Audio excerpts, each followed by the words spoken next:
A message to Daniel Farke. This isn't me saying I want him out. This isn't me saying how much I hate him. Yes, he needs to make changes. Yes, there's faults in his game. Of course there is. This isn't just Daniel Farke. This is the players too. This is a Leeds United versus Huddersfield preview, but just a bit more of a twang to it after last night's disappointing result. But we will get into that. But before we do, be sure to smash that like button. Let's go for 300 likes on this video, guys. Also, subscribe if you're new. We have hit 11.8k, so thank you so much for that. But the grind doesn't stop, ladies and gentlemen. We want to hit 12,000 subscribers by the end of the year. So if you, yes, you are sitting there right now and that subscribe button is red, make it grey, I think, and turn on all notifications and subscribe to the #1 Leeds United YouTube channel. Not statistically correct, but yeah. And also comment your score prediction for Leeds United versus Huddersfield. Do we go redemption? Do we win 5-6-0? Or does the losing continue? Let me know in the comments down below. Guys, let's quickly touch on last night. And like I said, this video is called A Message to Daniel Farke. I've seen a lot of comments on my videos, on other people's videos, on Twitter, on social media. A lot of people are saying, yes, maybe Daniel Farke was the man for Norwich, but he's not doing it for us. And for that right now, I think is an absolutely crazy statement. I really do. We're sitting third in the championship. If it wasn't for how good Leicester have been and Ipswich keep winning games, fair play to them too, we would be in and around there. Yes, our performances haven't been perfect, and there's definitely faults in Daniel Farke's game. But to call his head after 2 or 3 losses this season is crazy. It's a long championship season, ladies and gentlemen. It is very long. Yes, he deserves criticism. He's a manager, of course he does. He's not, he's not flawless. He's the best manager we've had since Marcelo Bielsa, 100%. There is, there is faults to his game, and last night there was, and that was evidence. I think I just want to start off with Summerville being benched. Yes, everyone needed, a bit of a rest. I done a preview, and I thought the players that needed resting didn't get rested, and the players that didn't need resting got rested. It was a weird one.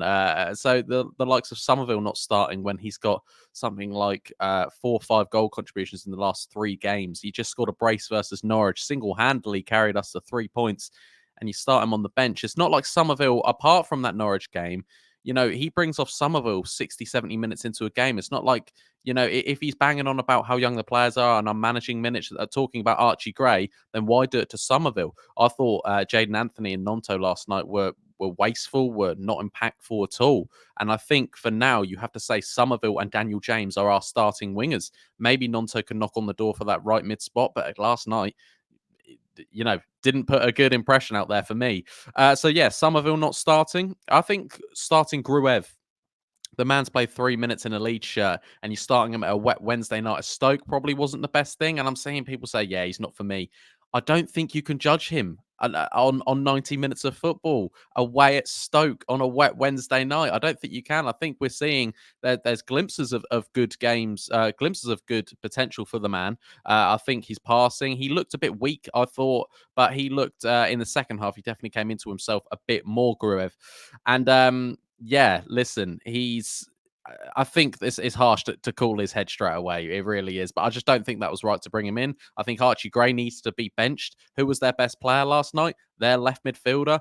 Down Archie Gray's side. He was a fantastic player. And Archie Gray, yes, he can play right back, but the boy has played too much football. He looks knackered. I watch him and I'm knackered for him. He looks knackered.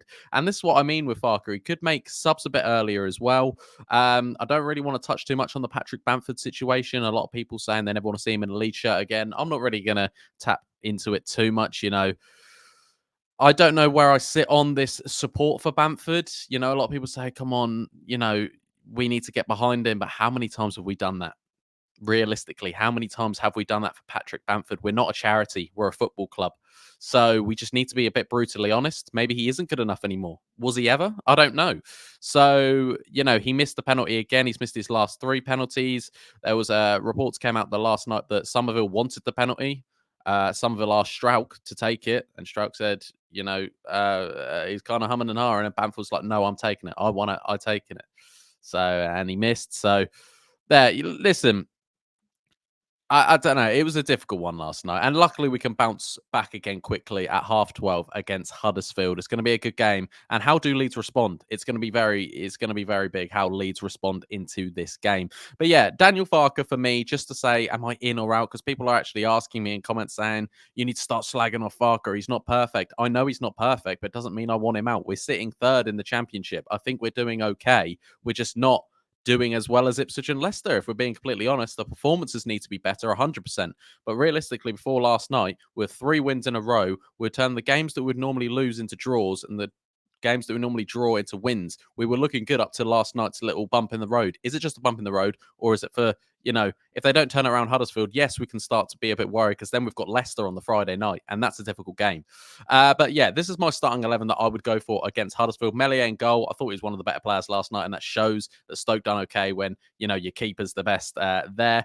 Right back, I'd start Shackleton. I don't think he trusts Ayling for 90 minutes. I said this last time, and Archie Gray for the third week in a row needs a rest. He needs to rest, and I think he will rest him tomorrow, 100%. Farke did say there will be changes, so let's make them changes. I would still start Joe Rodon and Pascal Strauch. I would, and Sam Barham at left back. Solid back line, really. I thought, to be fair, last night Barham didn't win any of his aerial duels. That's not statistics. That's just me watching. I don't know if he did. Joe Rodon and Pascal looked okay, but last night it was just not a good game at all. It's still quite fresh in the memory, of course, but we need to turn it around against Huddersfield. In the middle of the park, it's got to be Ethan Ampadu and Glenn Kamara for me. Ampadu again has played a lot of football, but I don't think you can take him out of the team. And Glenn Kamara needs to come back in. It wasn't the best decision to put Gruev in. I don't think Gruev had an awful game like most people think. Um, but he was a bit of a scapegoat, I thought, last night. I don't think he was great. Don't get me wrong, but I don't think he was the worst player on the pitch by a mile. But yeah, it needs to be Glenn Kamara and Ampadu. They've built up a nice relationship in the middle of the park.